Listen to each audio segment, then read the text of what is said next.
Bismillahirrahmanirrahim. Assalamualaikum warahmatullahi wabarakatuh. Selamat pagi teman-teman semuanya. Terima kasih telah menunggu. Eh, Tentu setelah kami melakukan kegiatan tangkap tangan, ada proses panjang setelahnya ya. Di antaranya permintaan keterangan, kemudian dilakukan gelar perkara oleh seluruh tim, baik itu penyidik penuntut, struktural penjaga pimpinan, dan kemudian dilakukan proses penyelesaian administrasi penyidikan gitu ya. Dan kemudian pagi hari ini dilakukan pengakuan. Kami akan sampaikan dan mengumumkan pihak-pihak yang ditetapkan sebagai tersangka dalam kegiatan tangkap tangan di wilayah Provinsi Kalimantan Timur ini terkait dengan dugaan suap proyek pengadaan jalan. Dan perlu kami sampaikan bahwa proses tangkap tangan ini merupakan bagian dari tindak lanjut laporan masyarakat yang masuk ke KPK sejak bulan Mei 2023 dan kemudian KPK lakukan verifikasi telaah sampai kemudian menemukan dugaan peristiwa pidana dan orang yang bisa dipertanggungjawabkan sebagai tersangka yang akan kami umumkan pada pagi hari ini. Hadir pimpinan Pak Johanis Tanak, dan tentu nanti setelah poin-poin ini dibacakan, kami akan tunjukkan juga barang bukti dalam kegiatan tangkap tangan, serta kami persilahkan pada teman-teman untuk bertanya lebih lanjut terkait dengan materi perkara yang akan nanti disampaikan, termasuk perkara-perkara yang lain juga kami beri kesempatan teman-teman untuk bertanya lebih lanjut, bila ada tentunya. Baik, kami silakan Pak Johanis Tanak untuk membacakan beberapa poin-poin dari perkembangan kegiatan tangkap tangan di wilayah Kalimantan Timur dimaksud. Terima kasih Pak Ali. Assalamualaikum warahmatullahi wabarakatuh. Selamat pagi teman-teman semua. Pada pagi yang indah ini, kami akan menyampaikan pengumuman dan penahanan para tersangka kegiatan tangkap tangan terkait dugaan tindak pidana korupsi berupa suap dalam proyek pengadaan jalan di wilayah Kalimantan Timur tahun 2023. Pada hari ini, hari Sabtu tanggal 25 November 2003, kami menyampaikan perkembangan informasi dalam kegiatan tangkap tangan dugaan tindak pidana korupsi berupa suap dalam proyek pengadaan jalan di wilayah Kalimantan Timur tahun 2023. Saat dilakukannya kegiatan tangkap tangan ini, tim KPK mengamankan 11 orang pada Kamis 23 November 2023 yaitu di wilayah Kalimantan Timur sebagai berikut. Pertama, RF, Kepala Satuan Kerja BBPJN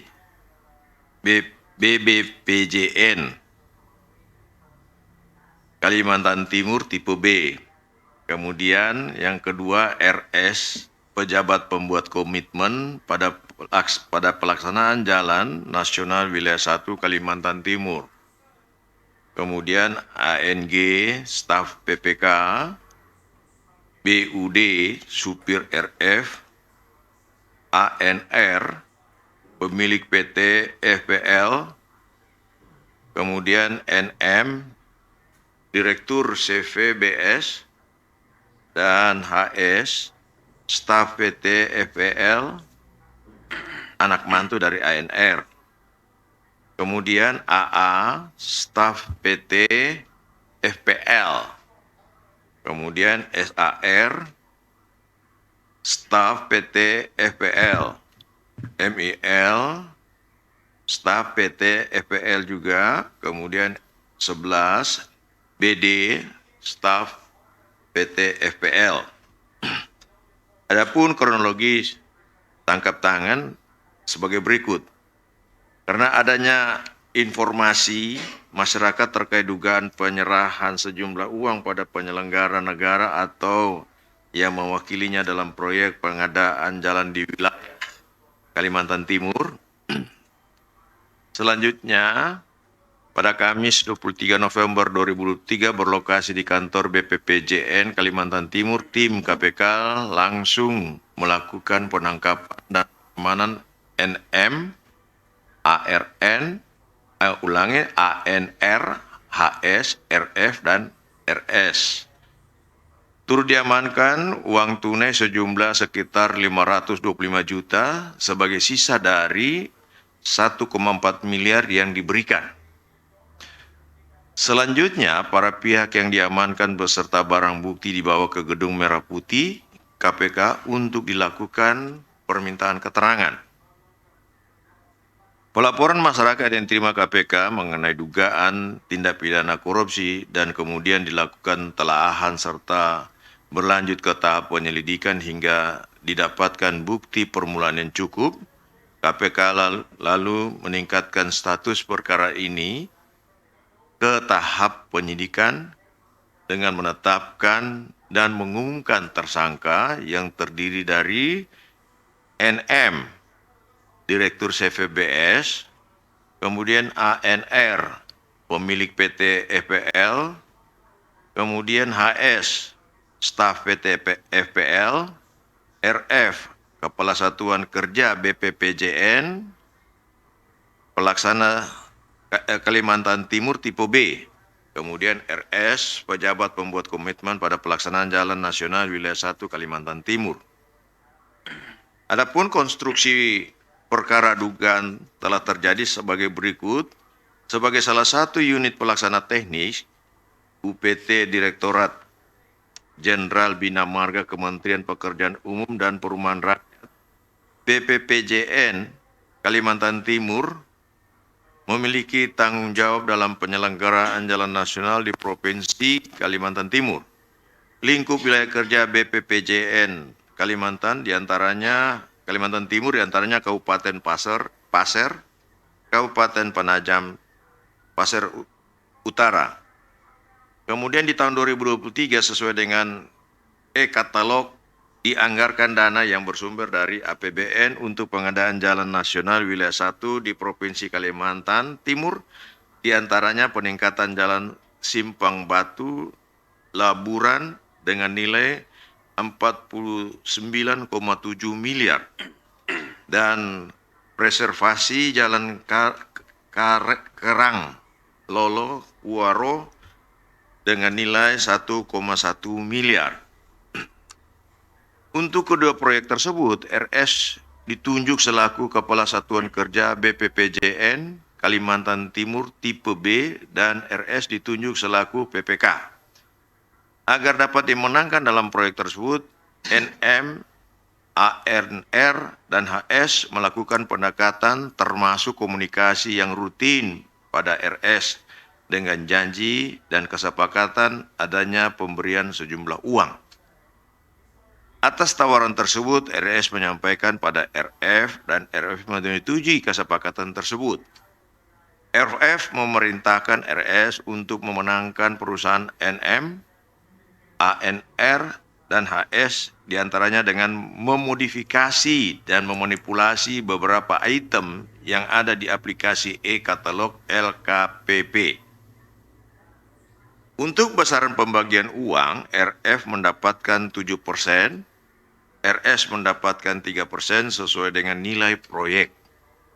Sekitar Mei 2023, NM, ANR, dan HS memulai pemberian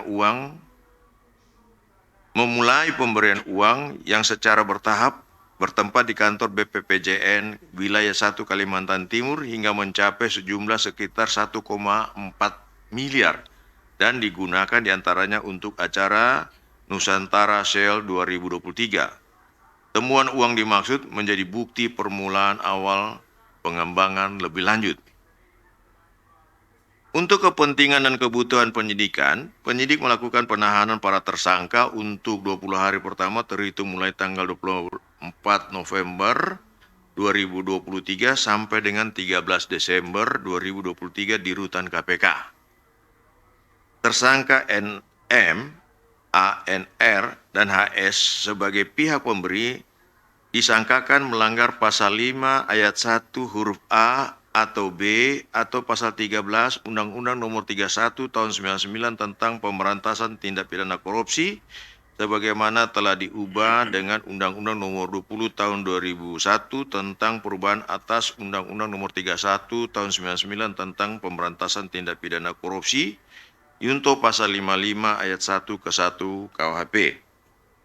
Sedangkan tersangka RF dan RS sebagai pihak penerima disangkakan melanggar pasal 12 huruf A atau B atau pasal 11 Undang-Undang 31 tahun 99 tentang pemberantasan tindak pidana korupsi sebagaimana telah diubah dengan Undang-Undang Nomor 20 tahun 2001 tentang perubahan atas Undang-Undang Nomor 31 tahun 99 tentang pemberantasan tindak pidana korupsi junto pasal 55 ayat 1 ke 1 KUHP. Demikian yang dapat kami sampaikan, pengumuman dan penahanan para tersangka dimaksud. Terima kasih. Saya serahkan kembali pada Pak Ali. Terima kasih Pak Johanis Tanak yang sudah mengumumkan dan membacakan poin-poin perkembangan kegiatan tangkap tangan. Ada 5 orang yang diumumkan sebagai tersangka, 3 pemberi dan 2 penerima yang masing-masing ditahan sampai nanti 13 Desember 2023 di rutan KPK. Perlu juga kami sampaikan sebelum kami tunjukkan barang bukti, tentu di tengah dinamika yang ada di KPK, karena kita tahu bahwa KPK merupakan sistem yang terus bekerja, tidak bergantung pada 1 atau 2 orang, maka tentu kami tetap melakukan, menuntaskan dan melakukan berbagai kegiatan agenda pemberantasan korupsi, satu diantaranya di bidang penindakan dengan melakukan dengan menindak diantaranya dengan tangkap tangan yang ada di Kalimantan Timur ini. Baik, berikutnya kami tunjukkan barang bukti. Silakan kepada petugas untuk menunjukkan barang bukti. Barang bukti dalam kegiatan tangkap tangan ini berupa uang 525 juta, tapi yang kami tunjukkan tidak seluruhnya karena saat ini masih ada sekitar 400 juta dalam perjalanan dibawa dari Kalimantan Timur karena kemarin masih dibutuhkan di sana untuk memeriksa beberapa pihak.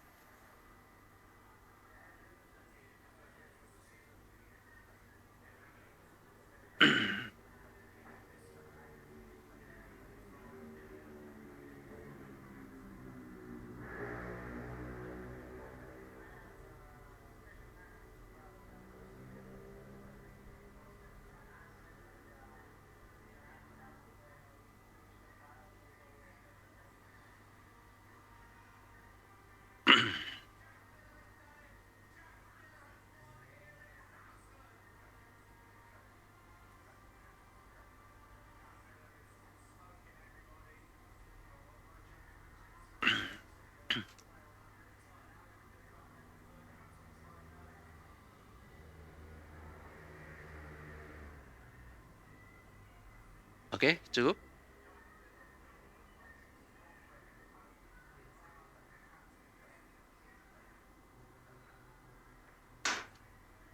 Ya, oke, terima kasih.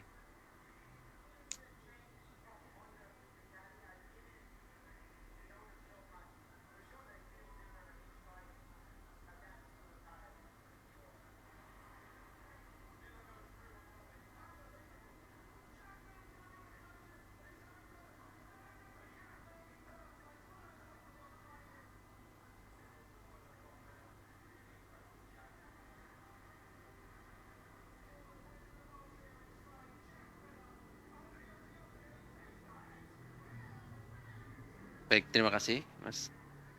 Silakan, 3 orang penanya. Oke, 1. Kemudian sebelah kiri saya ada? Oke, 2. Oke, 2 dulu ya. Silakan, Mas Mario. Ya, terima kasih. Saya Mario, Metro TV. Ya, terkait kasus ini yang saya inginkan tanyakan bahwa pertama, salah satu dari pihak swasta ini, rekanan ini merupakan orang atau bagian dari atau orang kepercayaan dari Wali Kota Balikpapan, yaitu lalu Mahsud yang juga merupakan kakak kandung dari Abdul Ghafur, Bupati Penajam, mantan Bupati Penajam Pasir Utara. Nah, apakah memang ada kaitannya antara kasus sebelumnya dengan kasus yang saat ini terjadi? Nah, kemudian ini melibatkan proyek pembangunan jalan, dan KPK ini kali kedua yang melakukan OTT yang berkaitan soal balai pembangunan jalan. Dulu kasus Damayanti, kita tahu itu melibatkan pembangunan proyeknya itu berkaitan soal dana aspirasi. Pertanyaan saya, apakah pembangunan proyek jalan ini ada juga kaitannya dengan adanya aspirasi-aspirasi dari DPR pusat? Ya, yang sebelumnya kan juga melibatkan para petinggi PUPR pusat atau DPR. Apakah kasus ini ada kaitannya dengan hal tersebut? Itu dulu. Buat yang lain gimana? Ya minimal ya, hari ini kan tadi malam diteken soal pemberhentian Pak Firly sebagai ketua dan menunjuk PLT Pak Nawawi. Bagaimana tanggapan dari KPK? Terus juga saya mau menanyakan soal update dari kasus APD. Sebelumnya kan udah geledah di BNPB dan kantor krisis kesehatan COVID Kemenkes. Nah, kita dari kawan-kawan visual belum dapat, Mas, soal update itu sudah sejauh mana. Nah, untuk kasus lain sebelumnya terkait kasus BPK Sorong, yang saya ingin tanyakan, saya mendapatkan informasi adanya sejumlah pemblokiran dan salah satunya atas nama FJH yang merupakan tenaga ahli DPR yang diduga menampung dugaan aliran dana dari PL, dan pemblokiran sudah dilakukan atas permintaan KPK dan dilakukan pemblokiran oleh PPATK bersama Kepala Bank BNI cabang gedung DPR. Bisa dijelaskan berapa besarnya sih aliran dana ke rekening FJH yang merupakan staf ahli DPR tersebut sehingga harus diblokir? Itu dulu, Mas. Oke, Udah malam, kasih. saya puyeng mau nanya apa, banyak banget tadi. Silakan, Mas. Assalamualaikum, izin Mas Ali, Ya. Pak Tanak. Ini kan terkait mudahnya pihak swasta mengiming-imingi atau meminta proyek proyek jalan di Kaltim ini. Apakah sebelumnya juga pernah terjadi hal serupa dan akan didalami atau tidak? Terkait kasus lain, Pak. Ya, silakan. Dalam penyidikan kasus Tukin SDM yang sekarang berjalan kan, di penyidikan pernah ada aliran uang ke BPK 1,3 miliar, itu kan tidak ada di dakwaan, Pak. Apakah salah satunya karena auditornya saat itu yang sekarang menjadi ketua BPK, Pak? Terima kasih.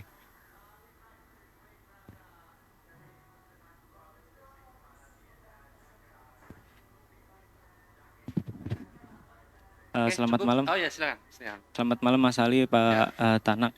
Sekalian menanyakan, pertama terkait kasus ini kan Pak Hufran tadi pagi menyampaikan bahwa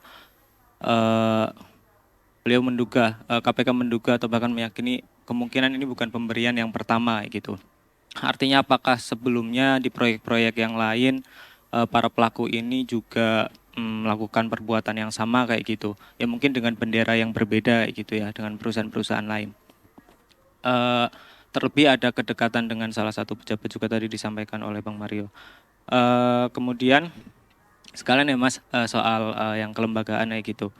Ini kan Kepres sudah diterbitkan dan Pak Firly sudah diberhentikan kayak gitu sementara. Nah, pertanyaannya yang pertama, kapan KPK akan memutus akses Pak Firly ke kantor kayak gitu? Karena udah nonaktif kan statusnya gitu. Kedua, karena udah nonaktif berarti nanti KPK apakah akan tetap memberikan bantuan hukum atau bagaimana gitu? Karena kemarin kan Pak Alek bilang memberikan bantuan hukum melalui tim biro hukum selama yang bersangkutan masih pegawai gitu kan.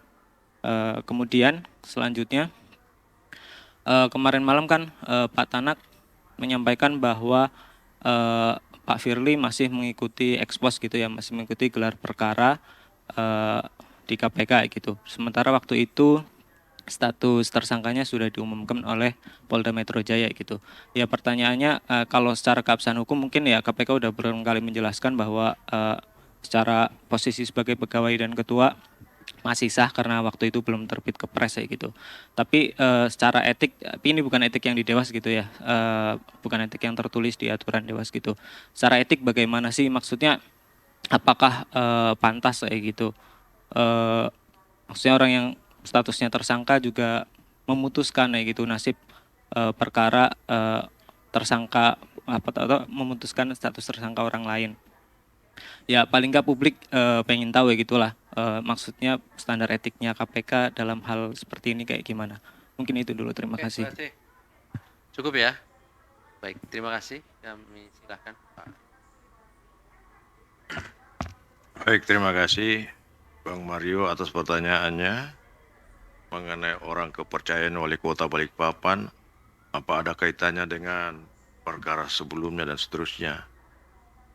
Ya kalau kita melihat penanganan perkara ini baru dilakukan penangkapan dan baru awal pemeriksaan, tentunya nanti tim penyidik akan mendalami sampai sejauh mana ada keterlibatan pihak ketiga lagi, termasuk pejabat-pejabat lain seperti wali kota yang dimaksudkan tadi ataupun bupati yang merupakan bagian dari keluarga para tersangka tadi. Nah, ini nanti didalami, kita berharap kalau memang ada keterlibatan mereka, tentunya kita tidak bisa mengabaikan. Kita tinggal melihat apakah keterlibatan itu dia terkait dengan menerima suap atau dalam bentuk gratifikasi. Nah, kalau itu memang kualifikasinya seperti itu, tentunya kita juga akan melakukan tindakan hukum, menyikapi yang nantinya tentunya akan ditetapkan juga sebagai tersangka. Kita nanti lihat perkembangan bagaimana hasil pemeriksaan selanjutnya, begitu Bang Mario. Kemudian pemberhentian Pak Firly dan ditunjuk Pak Nawawi. Nah, pemberhentian sendiri kami belum terima. Kami juga baru mendapatkan informasi dari teman-teman media. Mudah-mudahan hari Senin kami sudah mendapatkan surat keputusan pemberhentian Pak Firly sebagai pemberhentian sementara sebagai ketua. Dan kita berharap juga surat keputusan penunjukan sementara Pak Nawawi sebagai ketua segera juga kami dapatkan. Ini tidak terlepas dengan kaitan pertanyaan teman kita yang berkaitan dengan Pak Firly, bahwa saya memberikan informasi beliau masih mengikuti rapat ya pertemuan terkait dengan ekspos yang sedang dilakukan. Nah, memang kalau kita melihat peraturan perundang-undangan, setiap pejabat negara itu dapat diberhentikan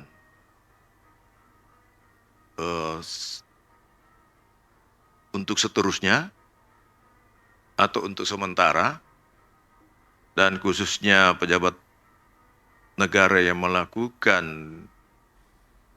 disangka melakukan suatu tindak pidana itu diberhentikan sementara. Tetapi ketika ditetapkan juga sebagai tersangka, secara yuridis keputusan pemberhentian itu yang menjadi landasan. Dasar alasannya itu adalah dia ditetapkan sebagai tersangka. Tetapi efektivitas secara hukum berlakunya itu tentunya setelah adanya keputusan presiden. Sehingga kalau kemudian Pak Firly mengikuti ekspos, kita juga tidak bisa melarang. Karena beliau juga belum mendapatkan surat keputusan pemberhentian.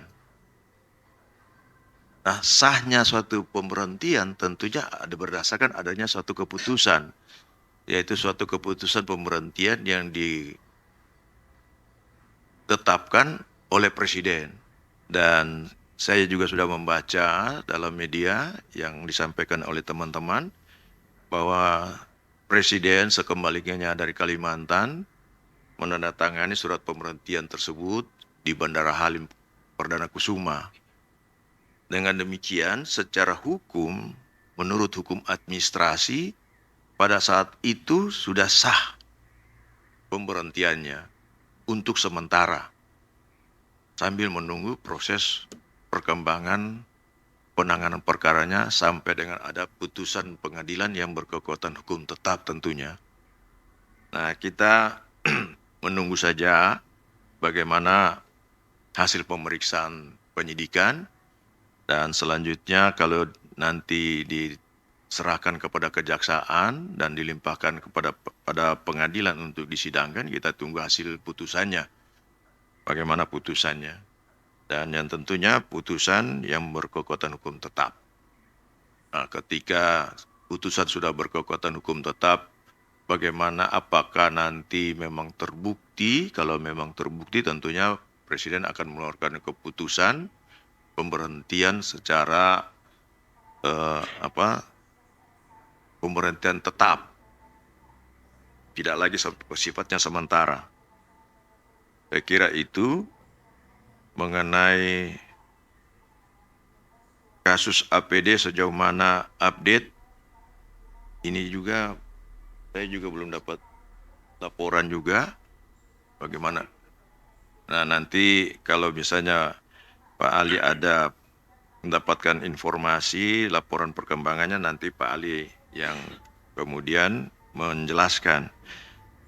Begitu juga dengan pemblokiran. Pemblokiran ini selalu dilakukan manakala ada hubungannya terkait dengan penanganan suatu perkara. Tidak dilihat besarnya dana, tapi dilihat bagaimana hubungan hukum antara dana yang masuk di bank itu dengan pelaku tindak pidana. Nah, apakah ada hubungannya uang hasil korupsi dengan uang yang ada di dalam satu rekening bank milik orang pihak ketiga?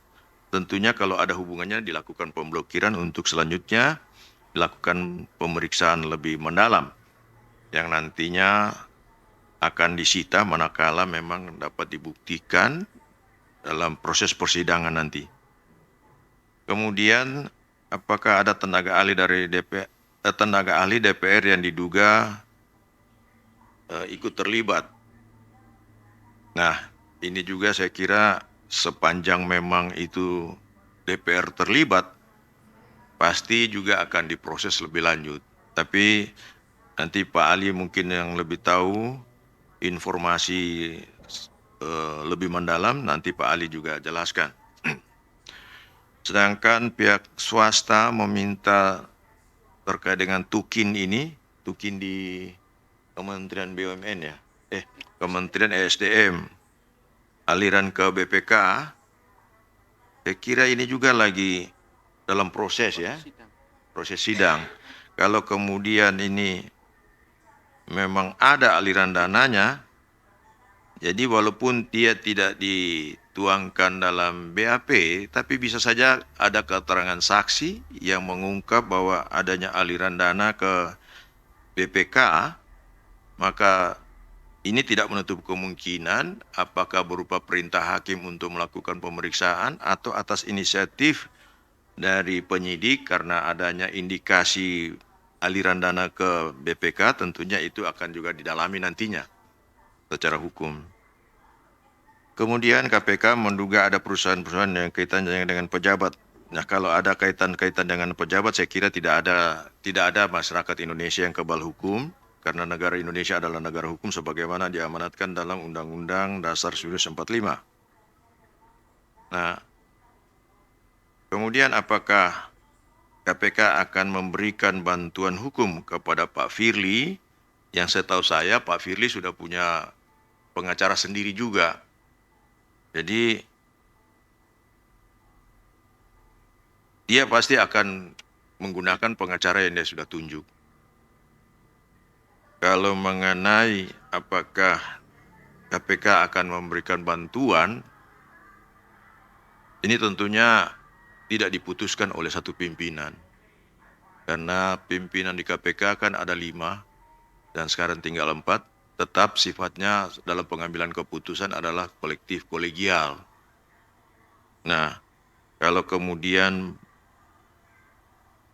ada pimpinan yang mengatakan bahwa akan memberikan bantuan hukum, ya itu nanti akan dipertimbangkan kembali berdasarkan hasil rapat bersama dan diputuskan bersama oleh pimpinan. Karena pimpinan di KPK adalah bersifat kolektif kolegial. Saya kira itu yang sementara yang bisa saya sampaikan, nanti dilengkapi oleh Pak Ali. Silakan, Pak.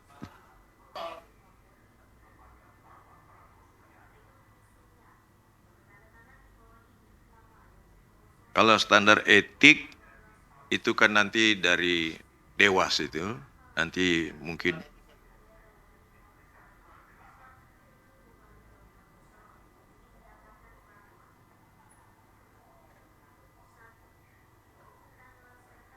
enggak, kalau berkaitan dengan kode etik itu adalah kewenangan Dewas.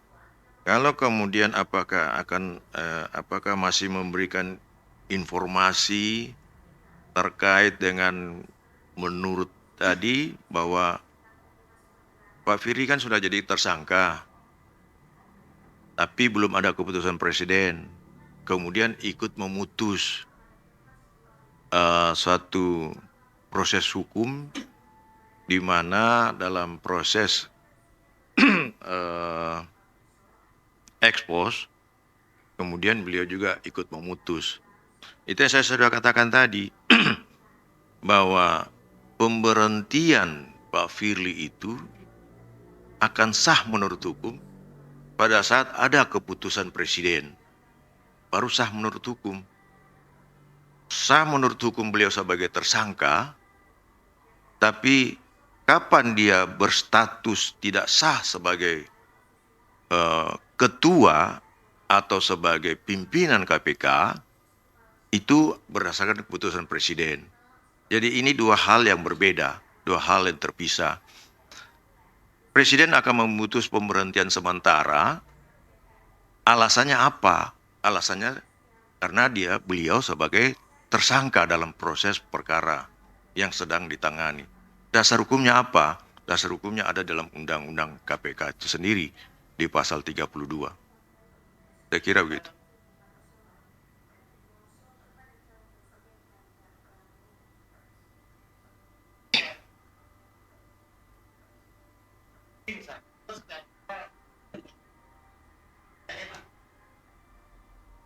Ya, saya tidak ingin mengatakan pantas atau tidak pantas.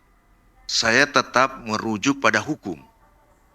Kalau kita berbicara hukum, bukan berbicara atas pemikiran saya sendiri, tapi tetap harus merujuk pada aturan hukum. Kalau orang berbicara hukum kemudian tidak merujuk pada aturan hukum, itu akan keliru. Makanya saya menjelaskan tadi bahwa memang beliau berstatus sebagai tersangka dalam suatu proses hukum pidana. Tetapi yang saya maksudkan harus dipisahkan, beliau berstatus sebagai tersangka dan status hukum beliau sebagai pimpinan atau sebagai ketua. Sebagai pimpinan atau sebagai ketua KPK, dia akan berakhir manakala ada suatu pemberhentian yang dikeluarkan oleh presiden selaku pihak yang berwenang untuk mengeluarkan satu keputusan. Nah, alasan untuk memberhentikan sementara itu yang saya katakan tadi, manakala ada pimpinan melakukan tindak pidana dan menjadi tersangka. Itu alasan. Dan dasar hukumnya, itu saya bilang, ada di dalam pasal 32, seingat saya pasal 32 Undang-Undang KPK. Jadi masalah etis atau tidak etis, saya tidak masuk dalam forum itu. Tetapi saya tetap berbicara pada porsi secara hukum. Baik secara hukum pidana, dia sebagai tersangka, maupun secara hukum administrasi adalah keputusan Presiden. Saya kira itu yang saya jawab, bisa menjawab. Terima kasih. Oke.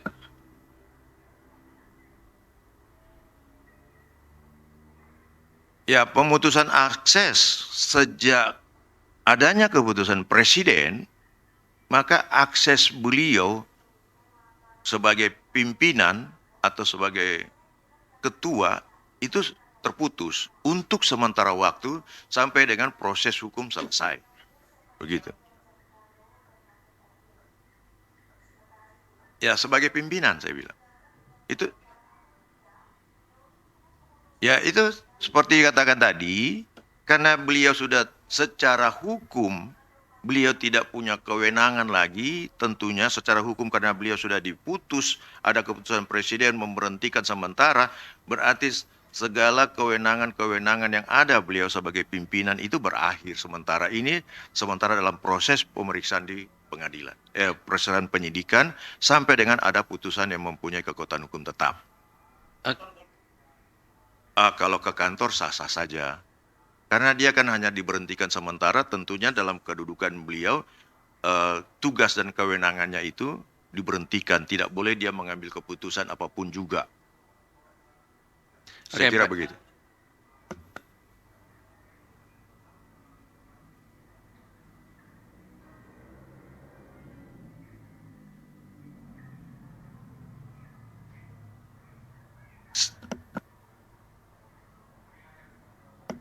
Udah.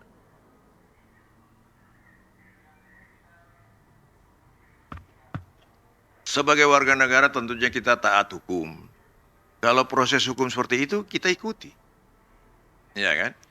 Jangan kita memanggil dan memeriksa orang, memintain keterangan orang lain dalam perkara ini atau dalam perkara-perkara lain yang ditangani oleh KPK. Kemudian ada APH lain juga akan meminta keterangan. Kita harus patuhi agar suatu perkara dapat diungkap dengan jelas, sehingga ada suatu kepastian hukum bagi aparat penegak hukum, dalam hal ini Polda Metro, dalam mengungkap satu perkara tindak pidana korupsi.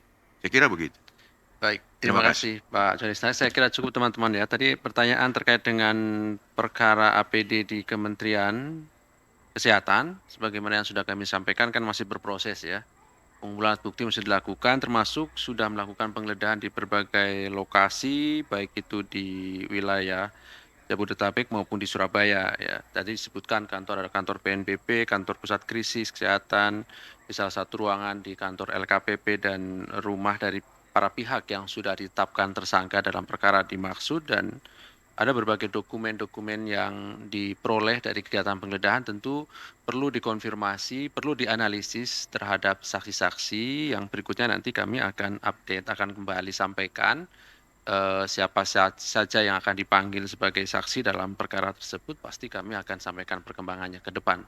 Yang pasti bahwa proses penyidikan perkara ini masih terus kami lakukan. Begitu ya, Mas Mario?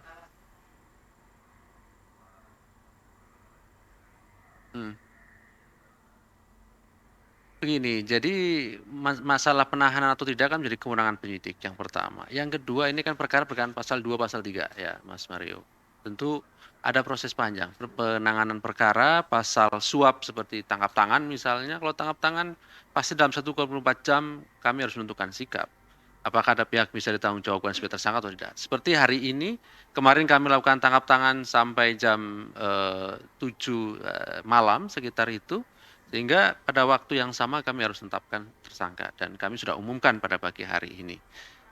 Pasal 2, pasal 3 tentu kami membutuhkan banyak unsur yang harus dibuktikan termasuk koordinasi dengan pihak lain karena di sana ada unsur kerugian keuangan negara. Dapat merugikan keuangan negara tentu secara hukum harus dilakukan, kami koordinasi dengan pihak lain yang menentukan dan menjadi alat bukti nantinya dalam proses persidangan terkait jumlah kerugian keuangan negara yang pastinya, kan begitu.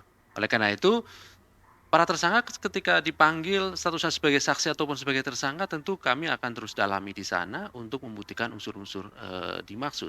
Ketika nanti cukup termasuk kami mendapatkan alat bukti, ataupun keterangan ahli, keterangan tentang kerugian keuangan negaranya sudah kami peroleh, pasti kemudian semuanya kami lakukan penahanan terhadap para tersangka yang sudah ditetapkan. Jadi penanganannya memang berbeda ya, strateginya tentu berbeda. Oke, saya kira cukup ya Mas Wira, cukup jelas apa yang sudah kami sampaikan. Terima kasih sekali lagi kehadiran sampai pagi hari ini. Kami akhiri. Assalamualaikum warahmatullahi wabarakatuh.